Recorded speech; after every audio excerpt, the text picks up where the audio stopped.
Is this thing on? Yeah, great. Hi, everybody. I feel like I start to make more noises as I sit down as I get older.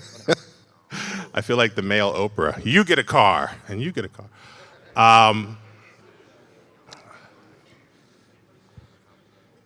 First of all, let's take a moment, even though folks can see your title on the program Let's see it. when they signed up for their ticket. Yeah. Why don't you tell them a little bit about who you are and what you do? Sure, and super happy to. And if I get some feedback on the mic, or if it's too far, somebody just like raise your hand. Let me know that you can't hear me. I'm not really used to talking with a microphone. Anyways, so yeah, hello everybody. My name is Sean Tracy. In case you don't know me, actually my title's changed since that. So I'll announce my promotion. Anyways, now I am now. Oh, hold on. I am now Chief Executive Officer. No, I'm just kidding. Of course not. I was like, really? Are you fucking joking? We want to break news here at Quantum, but... No, so it's Managing Director of Technical Operations. And what it is basically myself within CTG with Benoit, with Marco, run the entire of the technical department. So it's basically engine, tools, networking, all the stuff that goes on behind the scenes that isn't part of a feature team or a dev team. Happens within CTG. So the three of us will be running that entire department, which is quite a lot of engineers and quite a lot of interest coming into that team, definitely. Oh, that was good. So that's the signal. I like it. Great. Thank you. I'm really not used to it. It's great. And I'm a hand talker, so I go, and then, Sorry. Thanks. So I'm sorry, I didn't even answer your question. No, you did. You did. You did that. And one of the questions that we had was, it's been a journey. Yep. I mean, you're only 22, but and full head of hair. But it's been a journey. What was the journey like to go from getting into? Because people think all the time, how do I get involved? Yeah. In something like this? How did you get to this place? Yeah, and I think, a lot of people you'll talk to throughout the industry all have very interesting onboarding experiences, basically. Everybody's fairly unique. It's changed over the years. Now there's a lot of schooling in place that people can take and get into programs that actually help them make games. But when I was coming up, and I sound so old, but it's not really even that long ago, the early 2000s anyways, there wasn't a lot of courses or things like that around. And actually, I hadn't expected to be game developer at all in my life. Was never a thing that I had expected to do. I loved games. I was always opening up, one of the first editors I opened up was like Neverwinter Nights, messing around with scripting and things in there, just for fun though. Like, it was just to make my imagination come to life on the screen. So I ended up joining the military. Long story short, I went to Afghanistan and served. Thank you. Thanks. Thank you for your service. Oh, thanks. Appreciates. But in Afghanistan, I was injured. Got hit. There was a small. There's a big scar on my neck, and I don't know. A lot of people don't know about it or even notice it. But it actually put me on medical leave for the military, and that's when I started making games. I was so bored on medical leave within the military because you basically aren't doing anything. So I literally just for fun started building stuff, and a little more seriously. And I'm like, I really want to make a mech game. I've wanted to make a BattleTech game, and I've grew up with BattleTech books. I grew up with Mech Warrior games, but somehow there was always this disconnect between the two of them. Whereas the Mech Warrior games, your character was the mech, right? But I'm like, BattleTech, you're a person, you're a guy, and you go in the mech, and then you get out of the mech, and then you go in a ship, and then you get out of the ship, and then you go in an elemental, or you go like and all the lore on top of it. So I really wanted to make that game, and I was a big fan of Enemy Territory Quake Wars. I was a big fan of Battlefield series. So I wanted to make a Mech Warrior game with mixed arms on.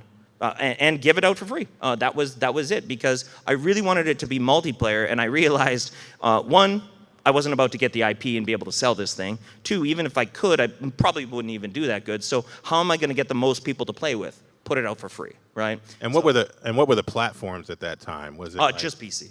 like 286? Oh, not that long ago. No. Oh my, this was. I'm talking about me, maybe. I guess. Okay, I Yeah, apologize. Before Pentium, right? Yeah, we were talking like NVIDIA 8800s. Okay, At the time, okay. 8800. People probably remember like that was like the crisis card, if anybody really recalls. But yeah, it was about that time. So, anyways, ended up working on this with my brother and a whole bunch of volunteer people, and we just got together online, had done that, and it did really well. Won Mod of the Year 5 years running, and eventually Crytek reached out to myself.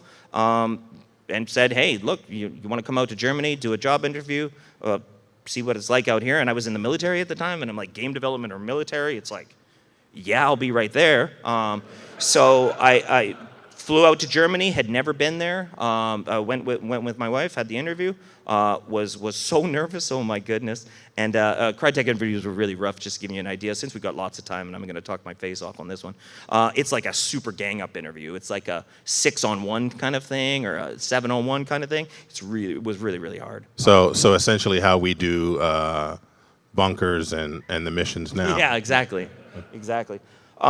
So yeah, and they offered me a role out there on the engine team, and basically took that. Now there was a whole bunch of months and things to get out of the military. It takes forever and all that kind of stuff.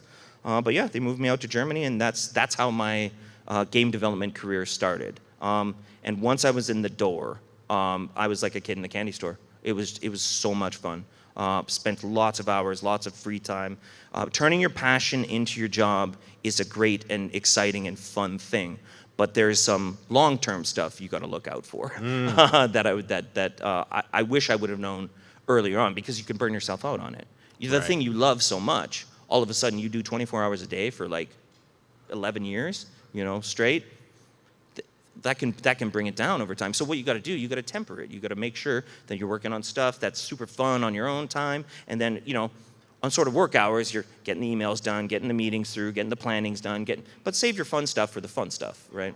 Yeah, I think that's a big takeaway for people. Yeah, it's something I wish somebody would have told me, honestly, or just even mentioned. Chasing your passion is amazing, but chasing it to a point where you're just destroyed is too much. No good, right? It is too much. So you've got to temper it a little bit, but also be smart about it, right? Right. Save the fun stuff for the fun times. Powerful. Yeah. So we mentioned Slido to this group. Right now, a Q&A is open for this session. So if you all have questions, we will take a look at those. We'll surface the ones that we get a chance to surface, but you can enter questions on Slido for the Q&A for Sean right now. Another question that we had was, people are worried about Star Citizen staying cutting edge. Right? You'll hear some of the critique and some of the naysaying include things like, well, by the time it comes out, something else will have caught up with it. That hasn't happened yet, in my view, but people are worried about that. And game engines and tools do evolve, right? They evolve rapidly, or they can. How do you and the team stay ahead of the curve, on the leading edge, on the cutting edge, when developing new technology? It's a great question, and it's an important topic, especially because we've been running as long as we have. And the reminder I would make is that we are out, right? You guys are playing it right now. We have maintained and released a game over the course of these years for so long and have kept up. Absolutely. I wouldn't say we're at risk of massively falling behind as we sit right now. When you look at shipped games in this gen, even in the last year, let's say, or so, very much on par. I'm not talking about necessarily bug-free experience or hitching and things like that, but I mean the actual technology employed and used behind the scenes. No, there's really not that huge of a difference. So I don't think we're at that big of a risk of falling behind, is the reality. There's a couple other reasons for that. One of the biggest ones, honestly, guys, is Chris Roberts. He is a technophile. He loves this stuff.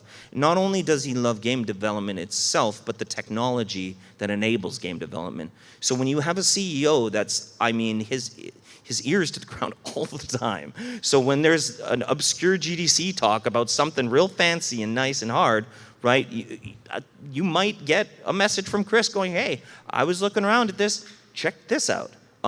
So it's hard to fall behind when you have a CEO like that, right? Because he's not really going to let that happen. You still could. But generally, culturally, we are very tech-driven.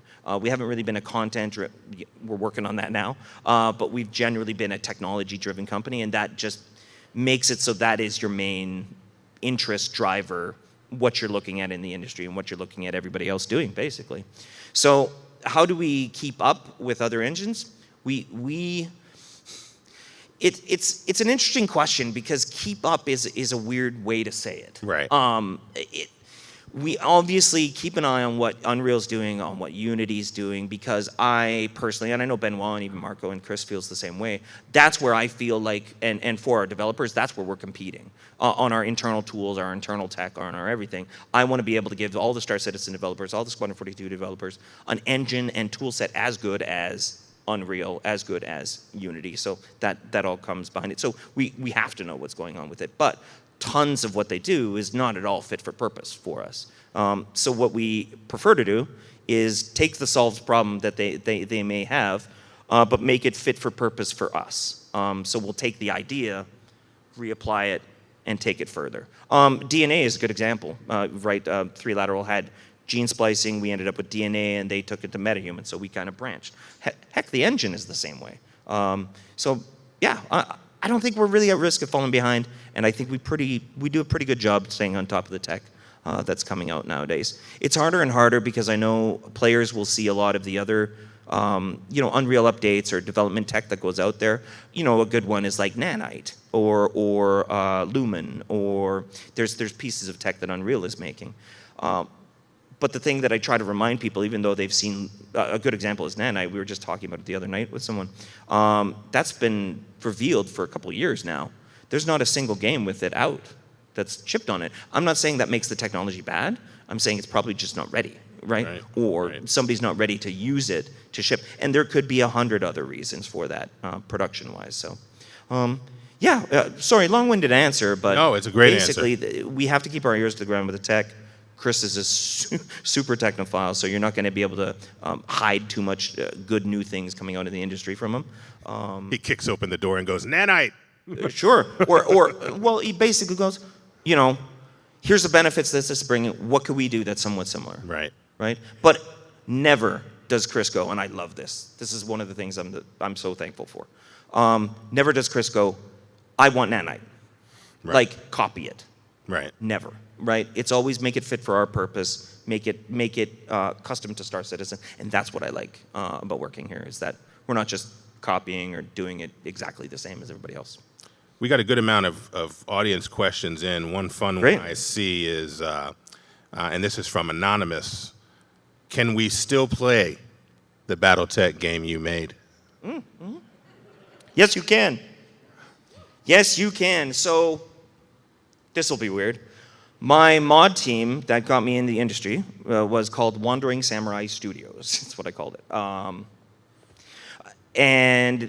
We once we got in the industry, most of us, there was a couple of us that ended up at different studios, and so we kind of sunsetted the project. We're like, okay, we're not going to be working on this so much more.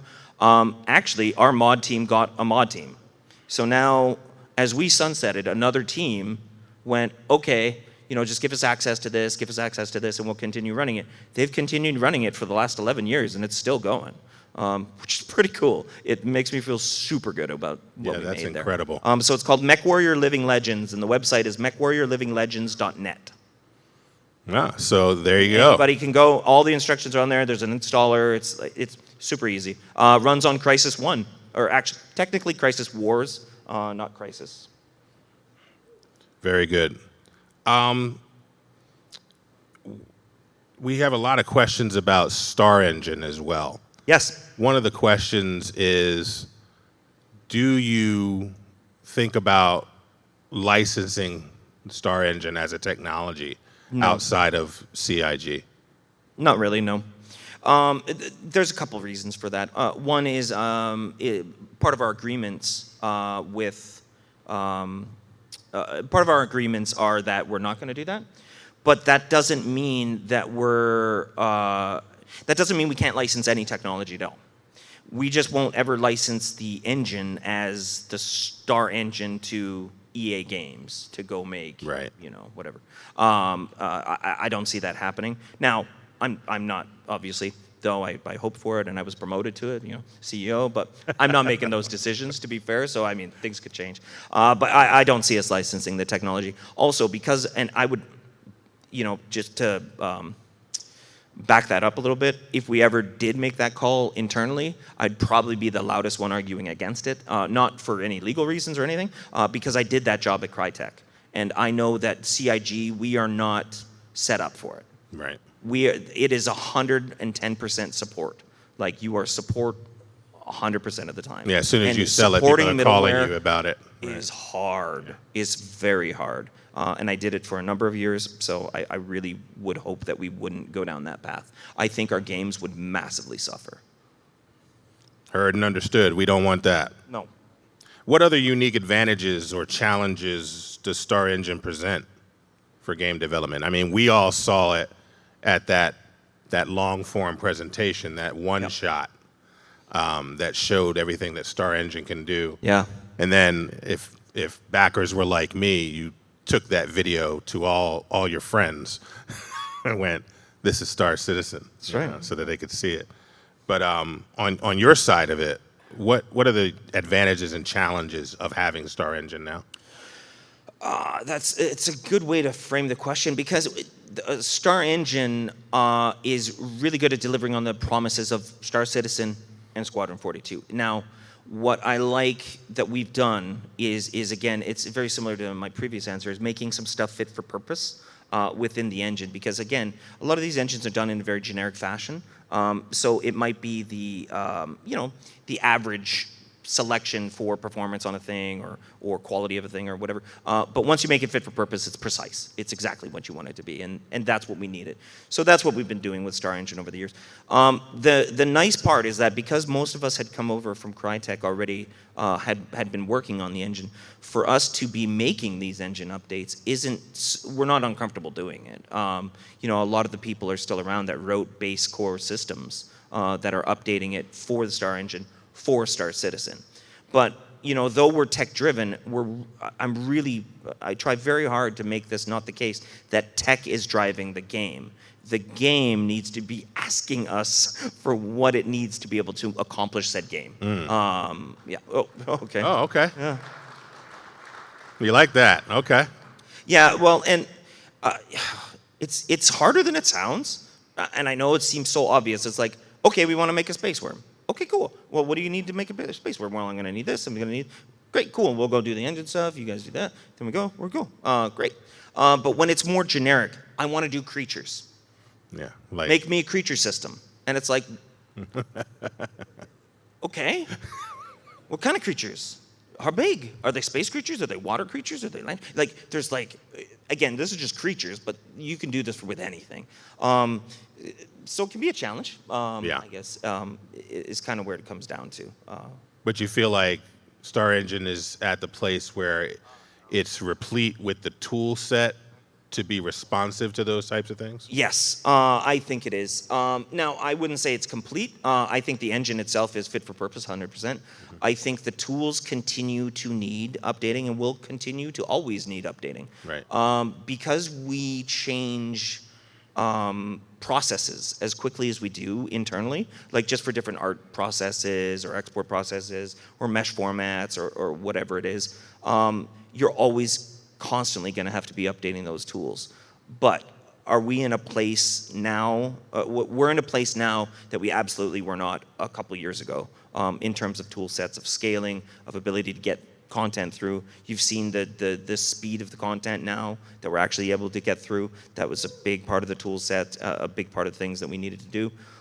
Now, going further, validations and making sure things aren't getting rebroken and all kinds of, there's things like that. But yeah, generally we're getting to the place that we need to be at this particular time for shipping Squadron and getting close to Star Citizen 1.0. I actually feel really good about where the engine is at and generally where the tools are at. If you picked specific plots, there's all kinds of things that could be better. But generally, everybody can get the job done that they need to get done. One of the Q&As says, and this is from More Caffeine. It says, and I think this is to you, but maybe to the whole team. It says, "Clouds, thank you." Right on. Yeah, I wish. Yeah. And Fantastic, and all the credit goes to like Germany, and I would love to take credit for some of those clouds, but I had nothing to do with them. This was done by Carson Wenzel, who was, by the way, a Cryteker as well for many, many years. One of the best rendering engineers I've ever met in my life. He did the sky and the time of day for Crysis. So he was the one that authored the entire atmospherics for Crysis, which it was really well known for. So him, Sebastian, one of the tech artists, he spoke in Germany, has worked very specifically with them. So, and our graphics team, like those guys, they've done amazing on those gas clouds. I still think when I see the gas clouds as nebulas and stuff, that I've still not seen stuff that kind of soft with that kind of shape in games generally. You just don't see that. No, yeah, I agree. Looking back, what's a moment in your career where you felt you truly made an impact? You know, what's gonna go on your tombstone? When it's Sean Tracy. Think about your entire life. Sure. Well, I'll be fair. Like it's outside of CIG. It's beyond. It was beyond, and even before CIG. I put the mod really high up there. Like this mod is doing it a disservice, right? I had nearly 1,200 people come through help at some point. We had like contributor agreements. We did all kinds of stuff. I had no idea what I was doing. I was just kind of searching stuff online, how to run a business, whatever. So I learned so much just doing it myself, and the impact that made not only on my career, my family's lives, and the lives of all the other people that came along for the ride with me, like we all went together, have all gotten great. So honestly, that's probably the one I'm the most proud of, because it was all self-initiated, and then in the end, did great things for all the people that were close to me. So yeah, I honestly think it was the mod. Yeah. Yeah, powerful. We have several variations of a theme on a particular question, and I know you've heard this one before, but people come back when they see you. They often want to. And I know you're probably tired of this, but they want to talk about theaters of war. Oh, let me ask it a slightly different way that tries to capture most of what I see. Sure. How is theaters of war and what you learned from doing it? Mm-hmm. How is that informing what we're experiencing today? You are directly experiencing it all the time. So I don't know if you noticed the mining laser from the last event anyways. That's the Theaters of War mining laser. Right. If you notice the HABs and everything at the Worm events, that's all Theaters of War. We basically, right, have reapplied in. Generally, what we'd love to be able to do is do Theaters of War in the PU, right? Like just as Star Citizen, you go to a planet, that's just happening, right? And you get into that combat, great. Way hard to do. You got to get all the people in the right place. You got to make sure so it's not a round-based thing or whatever. But still, having those experiences in Star Citizen is more valuable right now than having them right now in Arena Commander. So though they allowed me to release the maps to you guys, so that was cool. So I was able to get we were able to get the Crossroads map. So was that a conversation? Did somebody say, "Sean, it's time"? No. We're going to do it now. No, it goes the other direction. Oh, okay. Where it's like... You're like, when are we doing it? It's kind of been sitting here. Yeah, This is still here. This is still here. Yeah, and it's one of the more optimal maps anyways that we have, I think. But yeah, I'd love to get back onto it. But as you guys know, right, we've already got 2 games. Still trying to finish both. Got to get Squadron done. Then move to Star Citizen 1.0. And there's nothing to say that we don't do this. There's nothing stopping us from taking a small team and doing it and finishing it up. It's just the resources. So yeah, other than all the other work that's priority is that. And I'm totally behind that, and that's okay. I had expected that we'd get back onto it a lot sooner, but that's, it is what it is. And I'm okay with that. Let me, you guys can clap over that. Let me ask a couple more fan questions, then we'll get back to some of the other questions that I had. Sure. You guys are very funny. Somebody said cake or pie.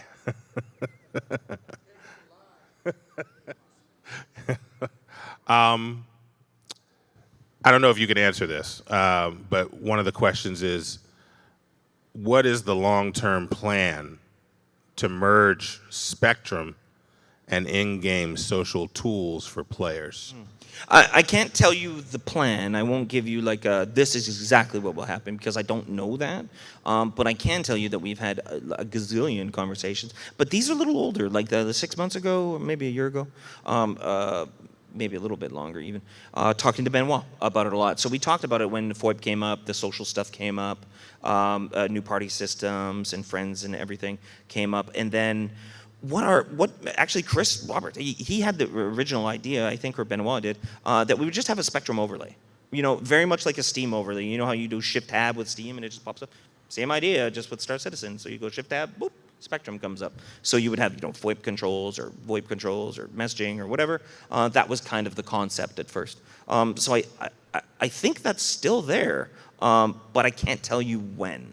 I would expect it's completely connected with the updates to social gameplay. So all the stuff that JJ and Gabriel and Benoit and myself had talked about at CitizenCon last year, so the new party system, friend system, chat systems, all this kind of stuff, I bet you that it gets worked on at the exact same time. Very good. But I can't promise it. I don't know that for sure. Yeah, you said that at the beginning, and now you're saying it at the end. He's not sure. Yes. Just make sure we all heard that. Very good. See, I'm learning my lessons, guys. I'm getting better. I'm still learning too. One other question is tools and paints, right? There's a lot of question around paints. Will CIG improve the paint system, enabling owned paints? Will the Gladius get some paint? What are your thoughts on paints? Have you all been looking at paints?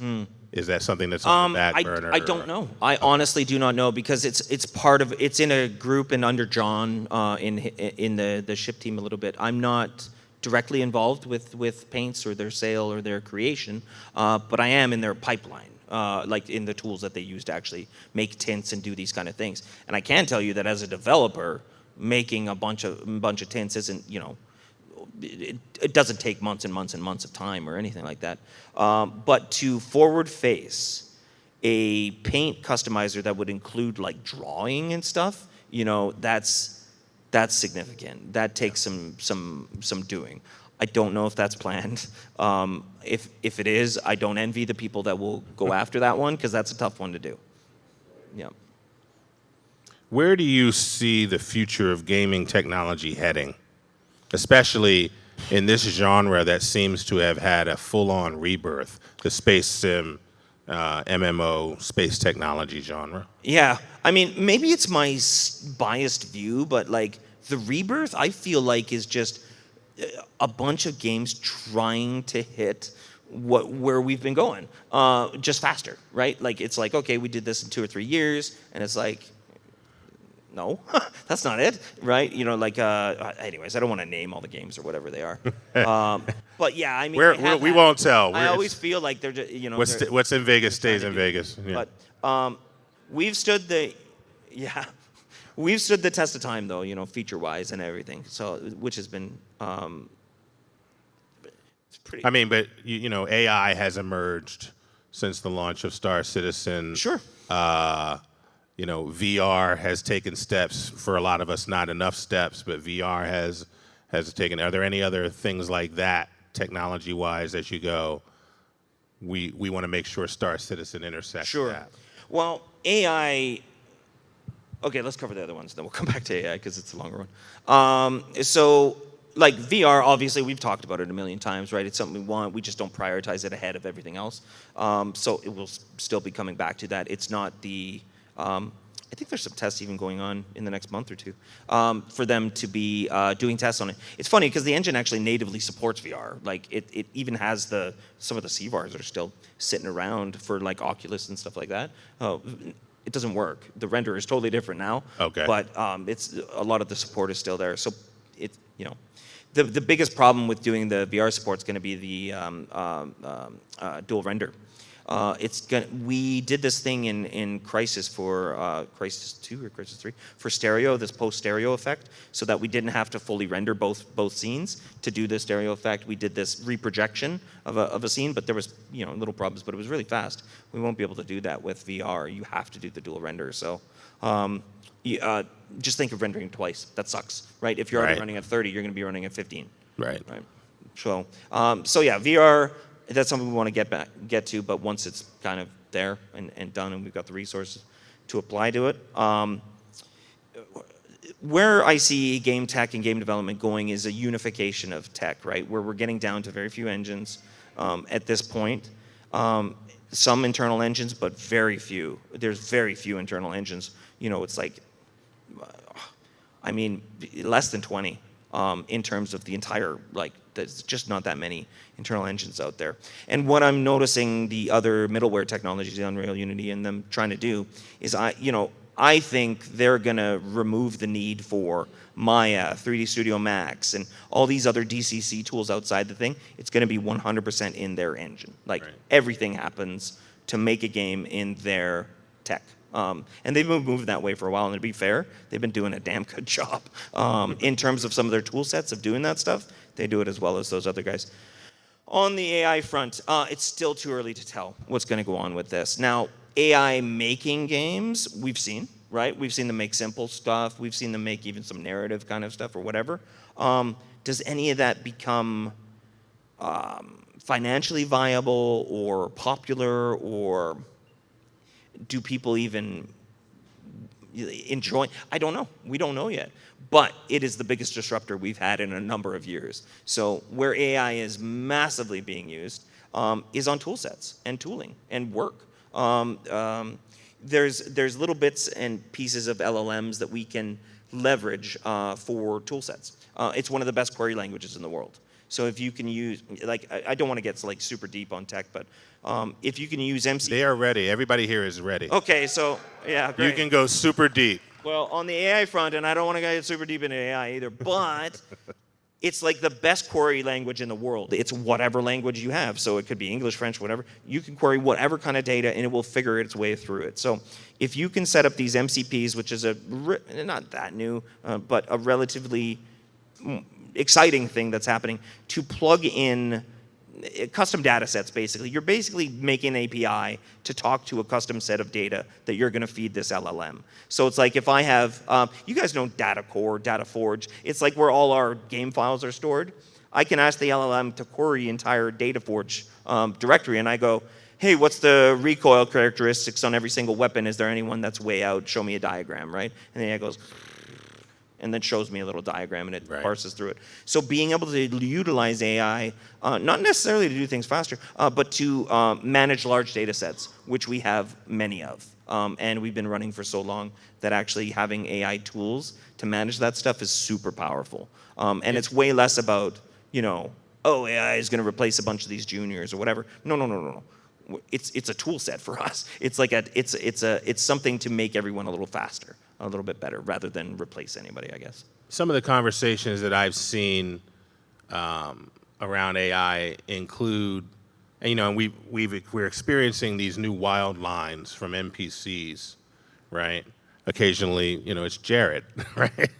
But we're experiencing these new wild lines from NPCs as we walk around or run around.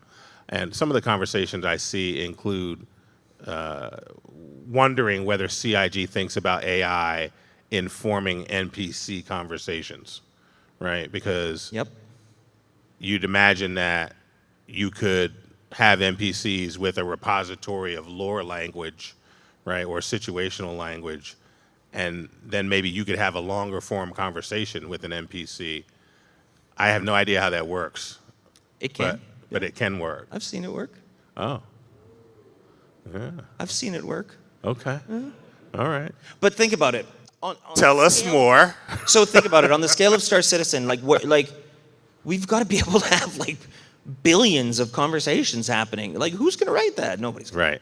Right. We have to have that. But now, okay, cool, great idea to how to solve it, but technically it becomes very problematic.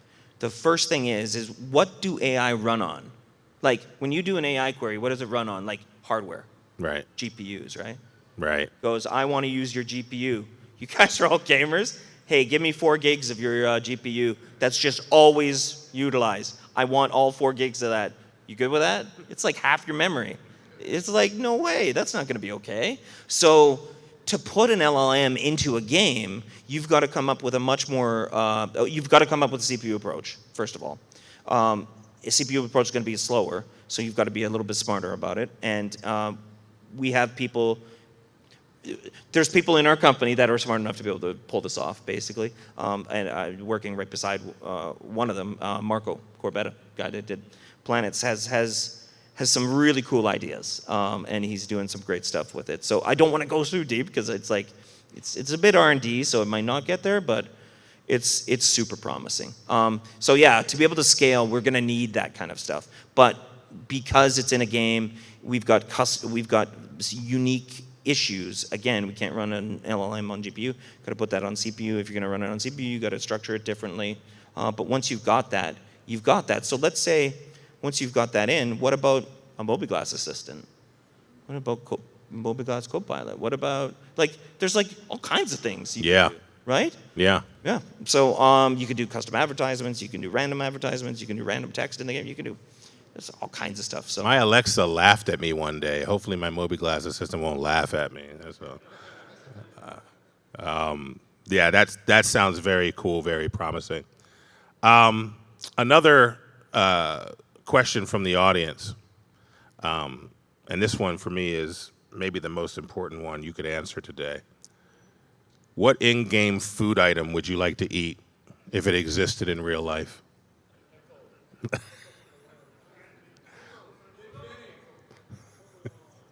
Oh, that's a good question.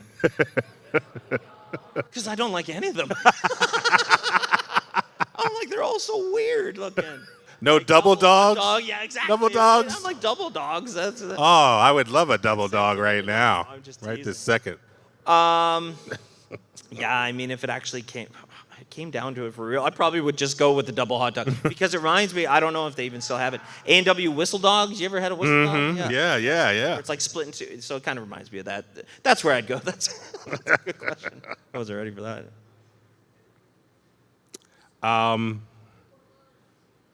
Planet Tech.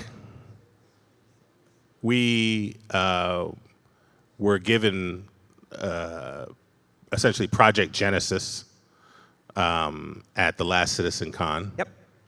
And you didn't talk about it really as Planet Tech V5. You just sort of said Planet Tech and just the next set of evolutions. Yeah. How's that coming along? You know, when the guy was wading through the swamp and the log sort of moved, yeah. I kind of lost my breath. Yeah. And I know a lot of people were just like, oh, very cool. You know, do you think that that's the type of tool that will have a seminal moment and then stuff will drop, or will we see like shorter, smaller integrations as we go? No, it'll have a moment. It'll have a moment. It'll drop. It's going well. It's mainly in and involved with Planet Tech team graphics, moving it through. We call it internally V5. Really, like Okay. We do. It's just easier to say V5 right. when we're talking about the next iteration of it. Absolutely. So yeah, it's coming along. I don't have a timeline for it. Like I mean, I have an idea, but I don't want to say it because I don't really know where it's at because I haven't reviewed it specifically. Anyways, but yeah, by all indications, it's coming along okay. And there is a specific planet already being worked on with it and for it. So which is going to launch at some point in the future. Yes. Soon TM. Future. With Planet Tech V5 basically. So. Very good. And what kind of tools or tech do we need for things like the garage door opener or remote control on doors for ships, or maybe from glass. We could do that now, right? Like Right. we could do that now. Yeah. Did you like that question? You all asked it, so. I agree with you guys. Yeah, we should have again. Like, for me, I'd be enough. And clap if you agree. On the Moby Glass, just like Lock my ship. Bang. Unlock my ship. Yeah. Okay. Right. Yeah. That like.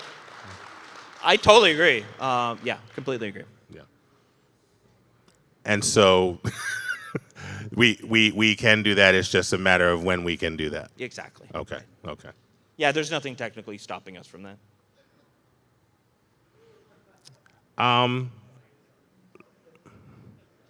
You've been instrumental in shaping Star Citizen's technology.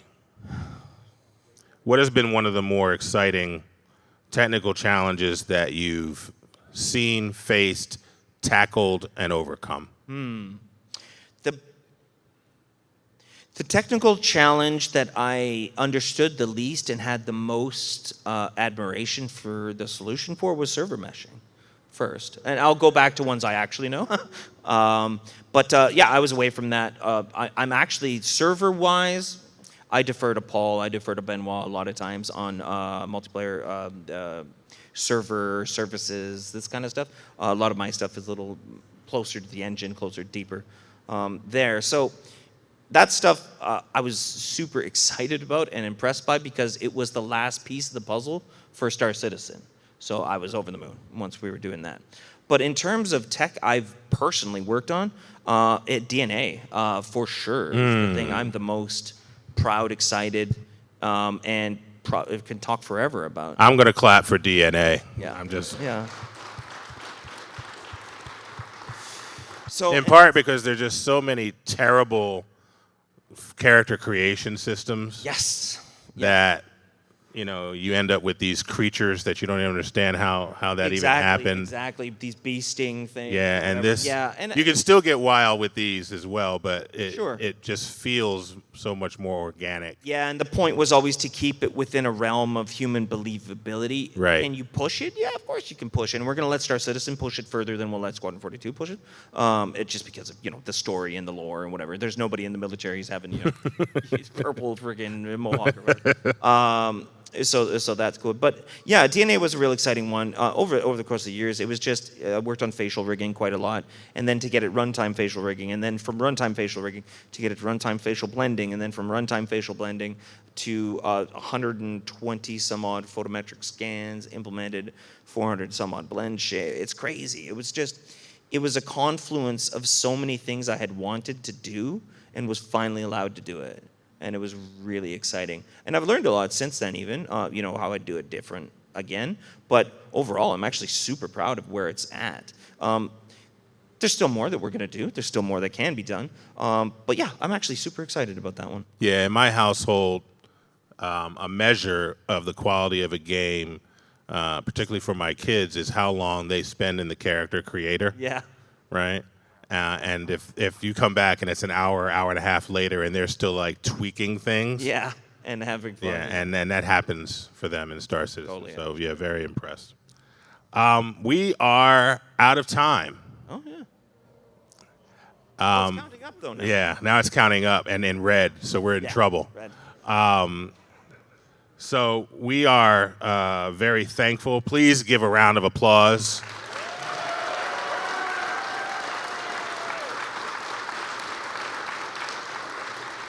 To Sean Tracy. He has been here with us the entire journey.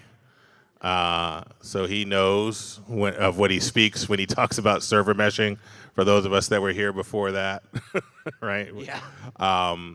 Just very thankful for you. Appreciate you being here and willing to come out. We are going to, who am I introducing now? Am I bringing Kim back up and DaPoets back up? Kim and DaPoets are coming back up to talk about the next part of Quantum. Thank you all very much. Thank you.